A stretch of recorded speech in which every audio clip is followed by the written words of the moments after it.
الحمد لله نحمده ونستعينه ونستغفره ونؤمن به ونتوكل عليه ونعوذ بالله من شرور أنفسنا ومن سيئات أعمالنا من يهده الله فلا مضل له ومن يضلله فلا هادي له ونشهد أن لا إله إلا الله وحده لا شريك له ونشهد أن سيدنا ومولانا محمدا عبده ورسوله أما بعد فقد قال الله تعالى في كلامه المجيد أعوذ بالله من الشيطان الرجيم بسم الله الرحمن الرحيم وما من دابة في الأرض إلا على الله رزقها ويعلم مستقرها ومستودعها كل في كتاب مبين صدق الله العظيم وقال نبينا محمد صلى الله عليه وسلم إن الرزق ليطلب العبد كما يطلبه أجله أو كما قال عليه الصلاة والسلام۔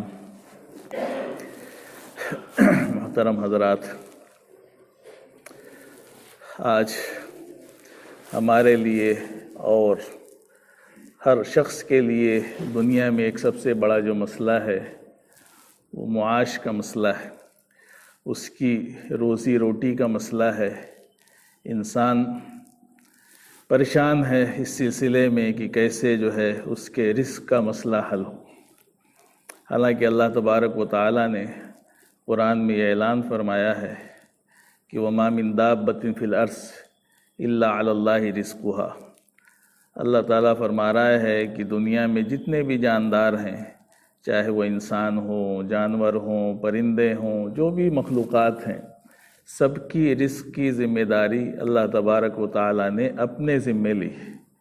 یہ اللہ تعالیٰ کے ذمے ہے رزق کا پہنچانا، اور رزق جو ہے انسان کا بڑا متعین ہے، اس میں کمی زیادتی کی کوئی گنجائش نہیں۔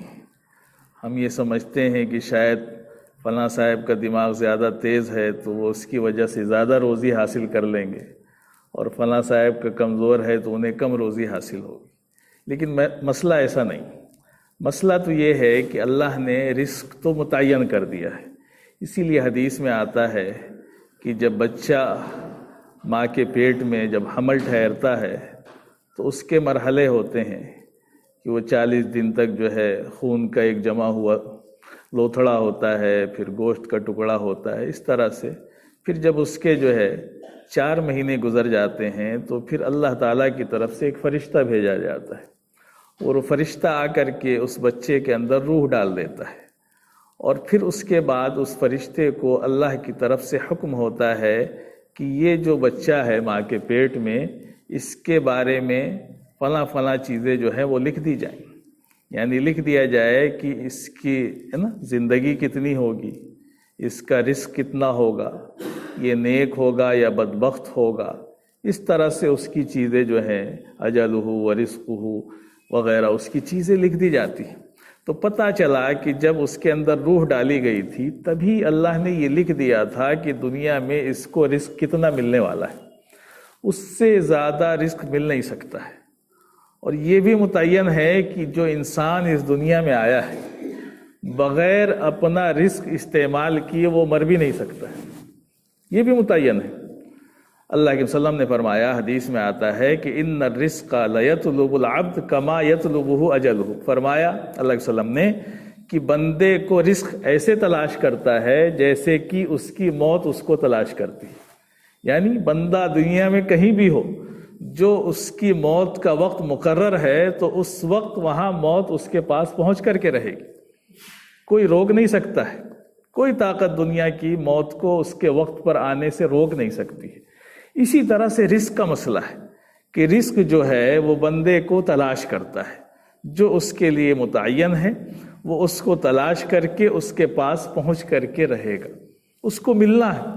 اسی لیے اور حدیث میں آتا ہے کہ کوئی بھی جان یعنی کوئی بھی نفس جو ہے نا لن تموت حتی تستکمل رزقہا، فرمایا کہ کسی کو موت، کسی نفس کو موت آ ہی نہیں سکتی ہے جب تک وہ اپنا رزق مکمل نہ کر لے۔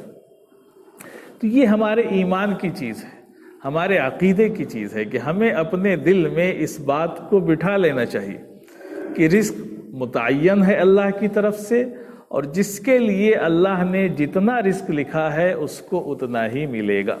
اور یہ اللہ نے قرآن میں اعلان بھی فرمایا ہے کہ وہ جس کا رزق چاہتا ہے وسیع کر دیتا ہے اور جس کا رزق چاہتا ہے تنگ کر دیتا ہے۔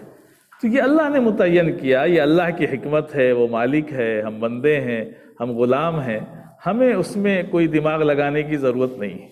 بس ہمیں اتنا جاننا ہے کہ ہم اللہ کے بندے ہیں، اس نے ہمیں پیدا کیا ہے اور اسی نے یہ متعین کیا ہے کہ ہمیں کتنا دنیا میں رزق ملنا ہے۔ اب اس کے لیے بندہ اب فیصلہ کر سکتا ہے، اسی لیے فرمایا کہ وہ اجملوا فی الطلب، رزق کی تلاش میں اچھا راستہ اختیار کرو، یعنی رزق تلاش کرنا ہے۔ اب ہمارے ہاں یہ بھی غلط فہمی نہ ہو جائے کہ جب رزق متعین ہے اور بندے کو تلاش کرتا رہتا ہے تو بندہ کیوں ڈھونڈے؟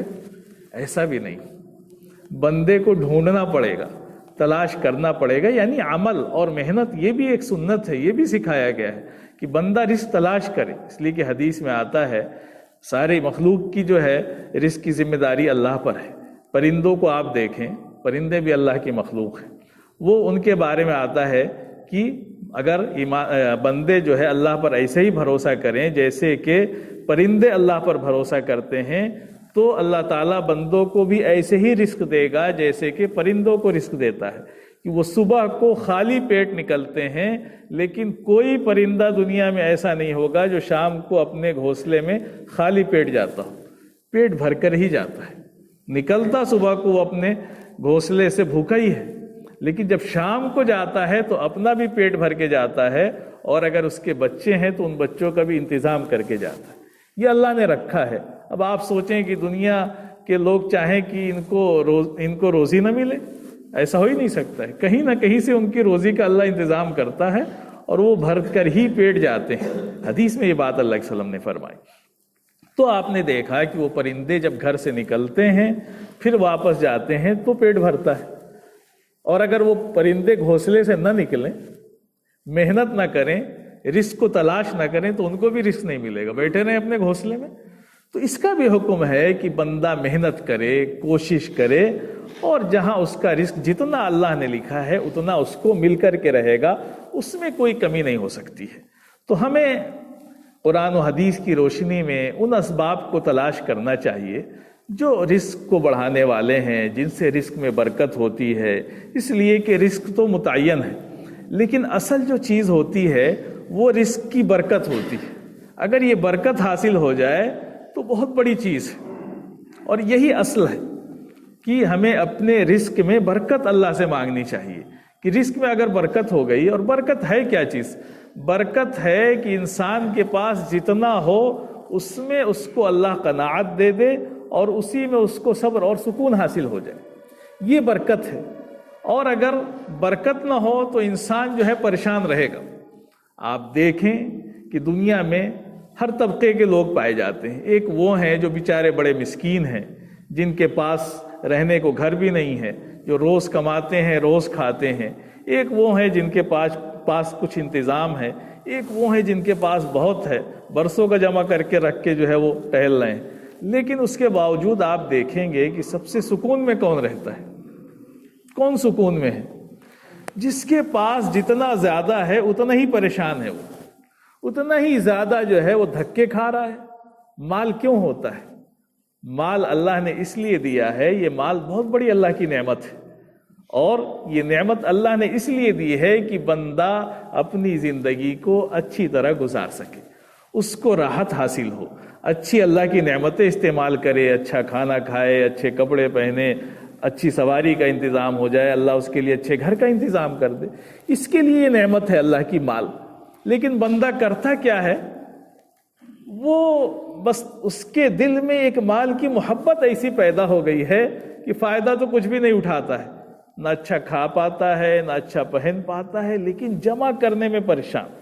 اسی لیے حدیث میں کہا گیا کہ انسان ابن آدم تو اتنا مال کا حریص ہے کہ اگر اللہ تعالیٰ اس کو سونے کی ایک وادی دے دے تو دوسری وادی کی تلاش میں لگ جائے گا، 2 وادیاں سونے کی مل جائے تو تیسری کی تلاش میں لگ جائے گا، اور اس کا پیٹ صرف قبر کی مٹی ہی بھر سکتی ہے، اور کسی سے اس کا پیٹ ہی نہیں بھرے گا۔ تو جس کو جتنا زیادہ ملتا ہے اتنا ہی پریشان ہے، جتنی زیادہ دولت اتنا ہی اس کے پاس اللہ کے لیے وقت نہیں، اللہ کی عبادت کم کرتا ہے، وہ اللہ کا شکر کم ادا کرتا ہے۔ تو میرے عزیز بھائیوں، اصل چیز تو برکت ہے کہ انسان کو اتنا مال حاصل ہو جائے جس سے وہ زندگی صحیح گزار سکے، یہ اصل ہے۔ اور برکت جب ہوگی جب دل میں اللہ کا یقین ہوگا، اللہ پر بھروسہ ہوگا کہ جو ہمارے لیے اللہ نے رزق لکھا تھا وہ ہمیں مل رہا ہے۔ اب ہم زبردستی پریشان ہوں، اس کے لیے ہم غلط راستے اختیار کریں، حرام کام کریں، تو اس سے کوئی بڑھنے والا نہیں ہے رزق۔ سوچے کہ بندہ بڑھ جائے گا، بڑھے گا تو نہیں، لکھا تو اتنا ہی ہے، جتنا ملنا ہے اتنا لکھا ہوا ہے۔ تو ہم کیوں غلط طریقہ استعمال کریں؟ تو بہت سے اسباب جو ہے اور بہت سی چیزیں اللہ علیہ وسلم نے حدیث میں بیان کی ہیں جس سے رزق میں وسعت ہوتی ہے، رزق میں برکت ہوتی ہے، اور کوئی بے روزگار ہے تو اس کو اللہ تعالیٰ جو ہے روزگار عطا فرماتا ہے۔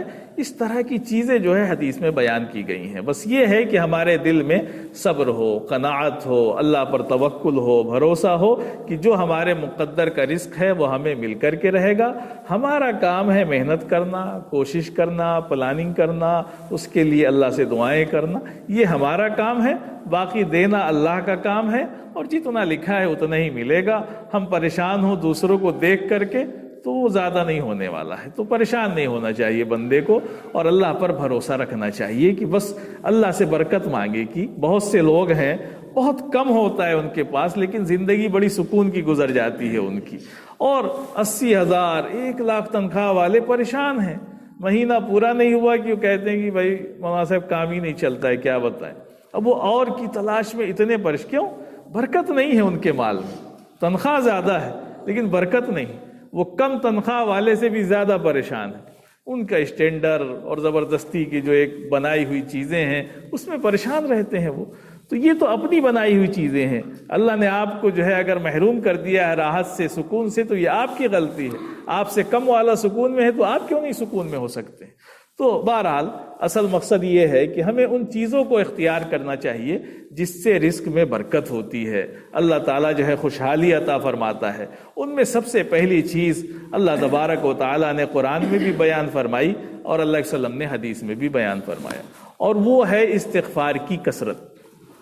استغفار کی کثرت، اللہ تعالیٰ نے قرآن میں فرمایا کہ فاستغفروا ربکم انہ کان غفارا، کہ تم اللہ سے مغفرت طلب کرو، استغفار کی کثرت کرو۔ اس کا نتیجہ کیا ہوگا؟ انہ کان غفارا، ہے نا، یرسل السماء علیکم مدرارا ویمددکم باموال وبنین۔ اللہ تعالیٰ نے کئی باتیں فرمائی کہ استغفار کی برکت سے اللہ بارش نازل فرمائے گا، تمہارے مال میں اضافہ فرمائے گا، تمہیں اولاد عطا فرمائے گا۔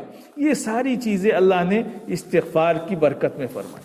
تو ایک تو استغفار کی کثرت، اور حدیث میں اللہ علیہ وسلم نے فرمایا کہ من لزم الاستغفار جعل اللہ من کل ضیق مخرجا ومن کل ہم فرجا ورزقہ من حیث لا یحتسب۔ فرمایا اللہ علیہ وسلم نے کہ جو استغفار کو لازم کر لے گا، یعنی برابر اللہ سے توبہ اور استغفار کی کثرت کرتا رہے گا، تو اللہ تعالیٰ ہر تنگی سے نکلنے کا راستہ پیدا فرما دے گا، اور ہر غم اور فکر کو دور فرما دے گا، اور اس کو رزق ایسی جگہ سے دے گا جہاں سے اس کو گمان بھی نہیں ہوگا۔ تو ایک تو پہلی چیز کہ ہمیں استغفار کی کثرت کرنی چاہیے۔ یہ بہت سی بیماریوں کا علاج ہے استغفار۔ ایک تو ہم دعائیں کریں، اللہ سے توبہ کرتے رہیں اپنے گناہوں سے، اس لیے کہ گناہ تو ہم بندے ہیں، انسان ہیں، ہوتا ہی رہتا ہے، تو توبہ بھی کریں، اور ایک معمول بھی بنا لیں کہ صبح اور شام کم سے کم 100 مرتبہ استغفار ضرور کریں گے۔ لازم پکڑ لیں کہ ہم ایک وقت مقرر کر لیں کہ ہمیں استغفار کرنا ہے۔ اب جو آسان استغفار آپ کو یاد ہو جائے، استغفر اللہ، استغفر اللہ، استغفر اللہ، اور بڑھا سکتے ہیں کہ استغفر اللہ ربی من کل ذنب واتوب الیہ، جتنا آپ کر سکتے ہو کثرت سے کریں۔ اس کی پابندی کریں کہ صبح اور شام استغفار ضرور کریں۔ آپ دیکھیں کہ آپ کے رزق میں اللہ برکت عطا فرمائے گا اور خوشحالی آپ کو دے گا۔ تو ایک تو یہ چیز جو حدیث میں بیان کی گئی۔ دوسری چیز یہ ہے کہ ہمیں صبح اٹھنا چاہیے۔ صبح کو جاگنا یہ بھی ہماری رزق میں برکت کا بہت بڑا سبب ہے۔ اللہ علیہ وسلم نے دعا فرمائی کہ اللہم بارک لامتی فی بکورہا فرمایا کہ اے اللہ میری امت کی صبح میں برکت عطا فرما دے۔ اب ہماری پوری امت کا حال کیا ہے کہ صبح کو سوتی رہتی ہے، رزق کی جس کو تلاش ہے وہ بھی صبح کو سو رہا ہے۔ تو صبح کو ہمیں جلدی اٹھنا اور پھر سورج ڈوبنے تک تو نہیں سونا، سورج نکلنے تک سونا نہیں چاہیے ہمیں رزق کی برکت کے لیے۔ یہ بھی ایک بہت بڑا عمل ہے جو اللہ کے وسلم نے بیان فرمایا۔ تو ہمیں صبح اٹھنا، اور صبح کا اٹھنا بڑا مفید ہے ہر لحاظ سے۔ تو صبح جلدی اٹھ جائیں، نماز پڑھیں، قرآن کی تلاوت کریں، اللہ توفیق دے تو 2 رکعت اشراق پڑھ لیں، 4 رکعت، اس کے بعد آپ دنیا کے کام میں لگیں، آپ دیکھیں کہ اللہ برکت دے گا۔ سورہ یاسین کا معمول بنا لیں روزانہ۔ سورہ یاسین کے بارے میں بڑے فضائل آئے کہ سورہ یاسین جو صبح کو پڑھ لیتا ہے اللہ تعالیٰ پورے دن اس کے کاموں کو آسان فرما دیتا ہے، پورے کاموں کو بنا دیتا ہے۔ تو یہ چھوٹی چھوٹی چیزوں کو معمول بنائے کہ صبح سونے کا معمول نہ بنائے۔ صبح سونے والوں کی زندگی میں بھی بے برکتی اور مال میں بھی بے برکتی ہوتی ہے نا۔ مال کثیر ہونا یہ برکت نہیں ہے نا۔ بتایا نا کہ مال میں برکت کا مطلب یہ ہے کہ آپ کو جتنا بھی مال ہو اس سے آپ کو راحت حاصل ہو، سکون حاصل ہو اور پریشانیوں سے نجات ملے۔ تو صبح کو جلدی اٹھنا اور یہ کام کرنا۔ ہاں اگر کوئی بہت زیادہ رات میں عبادت کرتا ہے، محنت کرتا ہے، تو وہ اشراق پڑھ کے سو جائے، ٹھیک ہے، پھر اٹھ جائے بعد میں۔ اگر اس کا معمول ہے بھائی نہیں جا سکتا ہے دکان اس لیے کہ یہاں ماحول ایسا ہے کہ کون صبح آئے گا بازار میں، حالانکہ اصل تجارت کا وقت صبح ہوتا ہے، شام نہیں ہوتی ہے۔ شام تو بند کرنے کا وقت ہوتا ہے، لیکن ہمارے زمانے میں چیزیں الٹی ہو گئی ہیں کہ صبح کو بند، شام کو دیر تک کھلی رہتی ہیں دکانیں۔ تو بہرحال ہم مجبور ہیں، صبح کھول کے کریں گے بھی کیا؟ تو ٹھیک ہے، ہمارے دل میں نیت تو ہو، ارادہ تو ہو، تو ہم صبح کو اٹھنے کا معمول بنائیں۔ ایک تو یہ چیز ہے۔ اسی طرح سے نماز کے بارے میں فرمایا اللہ تبارک و تعالیٰ نے کہ نماز سے بھی رزق میں برکت ہوتی ہے۔ تو تیسری چیز آپ یاد رکھیں کہ نماز کی پابندی کریں۔ ایک تو صبح کی نماز اور عشاء کی نماز، یہ تو 2 اہم ہے ہی، زیادہ اس میں کوتاہی ہوتی ہے، باقی 5 نماز کی پابندی کریں۔ اللہ نے قرآن میں فرمایا کہ وَأْمُرْ أَهْلَكَ بِالصَّلَاةِ وَاسْتَبِرْ عَلَيْهَا لَا نَسْأَلُكَ رِزْقًا نَحْنُ نَرْزُقُكَ وَالْعَاقِبَةُ لِلتَّقْوَىٰ۔ اللہ قرآن میں فرما رہا ہے آپ نماز کی پابندی کریے، اور صرف پابندی مت کریے، گھر والوں کو بھی نماز کا حکم دیجیے۔ تو ہم خود بھی نماز پڑھیں اور ہمارے ماتحت جو ہیں، ہمارے بیوی، ہمارے بچے، ان کو بھی نماز کا حکم دیں، ان سے بھی کہیں کہ بھائی آپ نماز پڑھو، کوشش کریں نرمی کے ساتھ، ہے نا۔ بیوی پر حکومت نہیں چلتی ہے، کبھی کبھی ایسا بھی ہوتا ہے کہ ہم جبر کرتے ہیں، زبردستی ڈنڈے سے نہیں نماز پڑھانا ہے، ترغیب دیں، اس سے کہیں کہ بھائی صبح اٹھو، نماز پڑھو، اللہ اس سے ہمارے گھر میں برکت دے گا، ہمارے رزق میں برکت ہوگی، ہمارے بچے نیک بنیں گے، تو اس کے دل میں بھی جذبہ پیدا ہوگا۔ یہ نہیں کہ نماز پڑھنا ہے تم کو کل سے، نہیں تو پھر نہیں، وہ نہیں کرنا ہے۔ نرمی سے سمجھا کر کے، ترغیب دے کر کے، جیسے ہمارے نبی نے سکھایا ہے، تو ہم خود بھی نماز پڑھیں اور گھر والوں کو بھی نماز پڑھنے کا حکم دیں، کوشش کریں، تو اس سے بھی کیا ہوگی، ہمارے رزق میں برکت ہوگی۔ یہ بھی ایک عمل اللہ کے وسلم نے رزق کی برکت کے لیے بتایا۔ اسی طرح سے جو ہے نیک لوگوں پر خرچ کرنا، ہے نا، دوسروں پر خرچ کرنا، غریبوں پر، مسکینوں پر، جتنا موقع ملے ان پر خرچ کرنا۔ اس لیے کہ حدیث میں یہ بھی آتا ہے کہ تم کو رزق جو ہے تمہارے کمزوروں کی وجہ سے دیا جاتا ہے، تو ہم کمزوروں پر خرچ کریں گے تو اللہ ہمارے رزق میں برکت دے گا۔ اسی طرح سے رشتہ داریوں کا لحاظ کرنا، رشتہ داری کا بڑا لحاظ کرنا چاہیے، صلہ رحمی جس کو کہتے ہیں، اس کے بارے میں بھی آیا کہ اس سے بھی انسان کے رزق میں برکت ہوتی ہے۔ تو صلہ رحمی کرنا، دوسروں پر خرچ کرنا۔ کبھی کبھی ہمارے دلوں میں بڑے الٹے سیدھے خیالات آتے ہیں، ہم 2 بھائی ہیں، 3 بھائی ہیں، اگر کسی کے بچوں کا ہم خرچ اٹھاتے ہیں تو ہمارے دل میں یہ خیال آتا ہے کہ ہم کھلا رہے ہیں اس کو، ہم دے رہے ہیں۔ ایسا خیال کبھی نہیں آنا چاہیے۔ حدیث میں آتا ہے 2 بھائی تھے، ایک بھائی جو ہے اللہ کے وسلم کی خدمت میں رہا کرتا تھا، علم سیکھتا تھا، اور ایک بھائی بیچارہ محنت کرتا تھا، کما کر کے لاتا تھا، اسی سے دونوں کا خرچ چلتا تھا۔ تو وہ بھائی جو محنت کرتا تھا، کوشش کرتا تھا، اس نے جا کر کے اللہ کے وسلم سے شکایت کی کہ اللہ کے وسلم، میرا یہ جو بھائی ہے یہ آپ کی خدمت میں پڑا رہتا ہے، اور میں محنت کرتا ہوں اور اس کو بھی کھلاتا ہوں اور اپنا بھی بوجھ اٹھاتا ہوں۔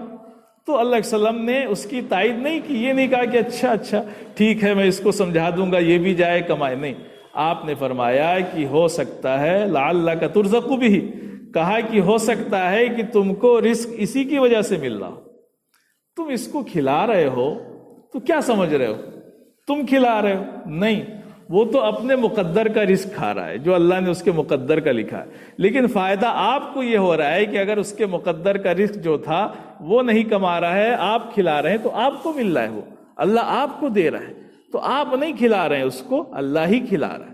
تو ہمیں دوسروں پر خرچ کرنے میں یہ نہیں سوچنا چاہیے کہ ہم اس کو کھلا رہے ہیں، یہاں تک کہ جب مہمان بھی آتا ہے تو اپنا رزق لے کر کے گھر میں آتا ہے، تو ہم یہ کیوں سوچیں کہ ہم کھلا رہے ہیں؟ نہیں، کبھی اس طرح کے خیال دل میں نہیں آنے چاہیے۔ اگر شیطان لاتا ہے تو ہم اس کو دور کریں اور خوش ہوں کہ اللہ نے ہمیں اس لائق تو بنایا کہ ہم اپنے بھائی کے بچوں کو کھلا رہے ہیں، ہم اپنے بھائی پر خرچ کر رہے ہیں، اپنے گھر والوں پر، رشتہ داروں پر خرچ کر رہے ہیں، یہ اللہ کی توفیق ہے، تو اس پر اللہ کا شکر ادا کریں۔ اور شکر بھی ایک جو ہے رزق کو بڑھانے والی چیز ہے کہ شکر جب بندہ نعمت کا کرتا ہے تو قرآن میں آتا ہے کہ لئن شکرتم لازیدنکم، اگر شکر کرو گے تو میں تمہارے رزق کو بڑھاؤں گا۔ یہ بھی ایک عمل ہے رزق کو بڑھانے کا، ایک تو دوسروں پر خرچ کرنا، خاص طور سے نیک لوگوں پر خرچ کرنا، اللہ کے اچھے جو نیک بندے ہیں ان پر خرچ کرنا، اور صدقہ تو ہے ہی مال کو بڑھانے والی چیز، اور یہ جو خرچ کرتے ہیں یہ صدقہ ہی ہے۔ ہم اپنے گھر والوں پر خرچ کرتے ہیں، یہ بھی صدقہ حدیث میں آیا کہ اپنے گھر والوں پر خرچ کرنا بھی صدقہ اور دوسروں پر خرچ کرنا بھی صدقہ۔ تو گھر والوں پر خرچ کر رہے ہیں اچھی نیت سے، اس میں بھی ثواب مل رہا ہے، خوب ثواب مل رہا ہے، اور سب سے پہلا حق گھر والوں کا ہی ہے، اپنے بچوں کا، بیوی کا، سب سے پہلا حق ان کا ہے، ان پر پہلے خرچ کریں، اس کے بعد دوسروں پر خرچ کریں، تو اس سے بھی آپ دیکھیں گے کہ آپ کے رزق میں جو ہے وہ برکت ہوگی۔ تو رزق کی برکت کے لیے بہت سے اعمال جو ہے حدیث میں بیان کیے گئے ہیں کہ ان پر اگر عمل کیا جائے تو اللہ تبارک و تعالی جو ہے اس سے ہمارے رزق میں اضافہ کرے گا، ہمارے رزق میں برکت ہوگی۔ تو ان کاموں کو ہم کریں کہ ہم نماز کی پابندی کریں، استغفار کی پابندی کریں، صبح جلدی اٹھیں، جتنی نعمتیں اللہ نے دے رکھی ہیں ان پر خوب خوب شکریہ ادا کرتے رہیں اللہ تبارک و تعالیٰ کا۔ اسی طرح سے ہم دوسروں پر خرچ کرتے رہیں، صلہ رحمی کریں، دوسرے رشتہ داروں کے ساتھ اچھا سلوک کریں، وہ ہمارے ساتھ برا سلوک کرتے ہو تو بھی ہم درگزر کریں، ہم اپنی طرف سے ان کے ساتھ اچھا معاملہ کرنے کی کوشش کریں۔ اسی طرح سے جو ہے اور بھی بہت سی چیزیں حدیث میں بیان کی گئی ہیں امانت داری کا لحاظ، کہ ہم امانت کا خیال رکھیں۔ اگر ہم تجارت کرتے ہیں، بزنس کرتے ہیں تو جھوٹ سے بے برکتی ہوتی ہے۔ اللہ تبارک و تعالیٰ نے قرآن میں فرمایا کہ یمحق اللہ الربا ویربی الصدقات، اللہ تعالیٰ جو ہے سود کو اور جھوٹ کو مٹا دیتا ہے، ختم کر دیتا ہے۔ آج پوری دنیا پریشان ہے، کسی کی معیشت ڈوب رہی ہے، کسی کی اٹھ رہی ہے۔ کیوں ایسا ہو رہا ہے؟ ساری دنیا کا کاروبار سود پہ چل رہا ہے۔ اگر یہ سود پہ نہ ہوتا تو اس طرح کا مسئلہ نہ ہوتا کہ آج کوئی دھڑام سے نیچے گر رہا ہے اور خودکشی کر کے مر جا رہا ہے یا دیش چھوڑ کے بھاگ جا رہا ہے، اور کوئی بیچارہ جو ہے نا ایسے ہی چل رہا ہے۔ تو یہ سود کی بے برکتی ہے، اللہ سود کو مٹاتا ہے۔ اللہ نے قرآن میں کہا، دیکھنے میں لگتا ہے کہ آپ نے بینک میں 10,000 روپے جمع کیے، 1 لاکھ جمع کیے، آپ کا ایک سال میں جو ہے 1,10,000 ہو گیا، بہت خوش ہیں آپ، لیکن اللہ تو سود کو مٹاتا ہے۔ وہ جائے گا کہاں؟ وہ کہاں جائے گا آپ کو پتہ نہیں ہے۔ ایک بیماری میں کسی کے 4 لاکھ خرچ ہو گئے، کسی کے 10 لاکھ، کسی کے 20 لاکھ۔ پتہ چلا کہ کمایا آپ نے بینک کے سود سے 10,000، نکل گیا 1 لاکھ۔ تو اللہ تو جدھر سے چاہے کھینچ لے گا، اللہ کی لاٹھی میں آواز نہیں ہوتی، آپ کو پتہ نہیں چلے گا، سمجھ میں نہیں آئے گا کہ ادھر سے گیا کدھر سے گیا کہاں سے۔ تو وہ تو اللہ ایسا سوراخ کر دے گا کہ پانی نکلتا رہے گا، آپ کو لگے گا کہ بہت بڑھ رہا ہے، بڑھے گا نہیں۔ تو جو اللہ فرما رہا ہے کہ یمحق اللہ الربا، اللہ سود کو مٹاتا ہے، اللہ غلط طریقے سے مال جو کمائے گا اس میں کبھی برکت ہو ہی نہیں سکتی۔ تو ہمیں جو ہے اس کا بھی خیال رکھنا ہے، امانت داری کا لحاظ کرنا ہے کہ ہم جو ہے اس طرح کا کوئی کام نہ کریں جس میں جھوٹ بولیں، خیانت کریں، دوسروں کو دھوکہ دیں۔ اس طرح سے مال کمائیں گے اس میں کبھی برکت نہیں ہوگی، سکون نہیں ہوگی، دیکھنے میں لگے گا کہ بہت مال ہے، بہت آپ کا اسٹینڈرڈ بڑھا ہوا ہے، بہت آپ اچھی گاڑیوں میں چل رہے ہیں، لیکن پوری زندگی میں سکون نہیں ملے گا، آپ اس دنیا سے چلے جائیں گے۔ تو میرے عزیز بھائیوں، یہ جو رزق کی برکت کی چیزیں ہیں ہمیں ان کی کوشش کرنی چاہیے کہ خوب استغفار کی کثرت کریں۔ اسی طرح سے جو ہے ایک چیز اور بھی اہم ہے کہ اللہ سے دعا کریں، الدعاء سلاح المؤمن، جو ہے دعا جو ہے مومن کا ہتھیار ہے۔ تو اللہ سے بار بار رزق کی برکت اور رزق کی وسعت کی دعا بھی کرتے رہیں، بڑی دعائیں اللہ کے وسلم نے سکھائی ہیں، تو ہم دعا بھی اللہ سے مانگتے رہیں کہ اللہ تعالی ہمارے رزق میں خوب برکت دے اور خوب وسعت دے، اس کی بھی دعائیں کرتے رہیں۔ اللہ تبارک و تعالی ہم سب کو ان سب باتوں پر کہنے سننے سے زیادہ عمل کی توفیق عطا فرمائے۔ وآخر